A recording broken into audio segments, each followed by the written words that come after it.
पाकिस्तान और ऑस्ट्रेलिया पहले one day match में मदमकाबिल हैं। इख्तलाफी स्टेडियम में कैंगरूज के देश और अमेरिका से आए शायकीन भी मौजूद हैं। क्रिकेट दीवानों का जोश और खरोश कैसा है और वो किसको सपोर्ट कर रहे हैं, ये बता रहे हैं हमारे नुमाइंदे मोहम्मद अहमद रजा।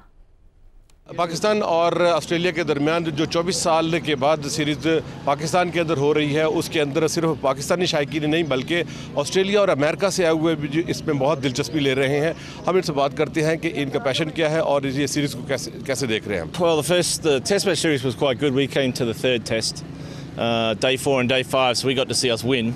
I'm English, so I'm neutral. I'm just hoping for a good game today. So we shall see. What do you say about the hospitality of Pakistan? It's absolutely amazing. The people are really, really friendly.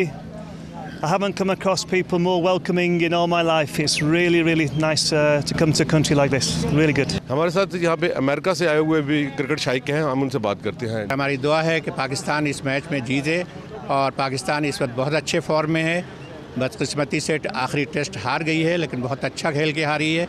हार और जीत जो है खेल का ये एक जुज़ है। ये है जी पाकिस्तान के अंदर क्रिकेट का जोश और जज्बा। जो अगर इंटरनेशनल क्रिकेट यहाँ पे हो रही है तो यहाँ पर जो है इंटरनेशनल पूरी दुनिया से यहाँ पर क्रिकेट शायक देखने के लिए है जी।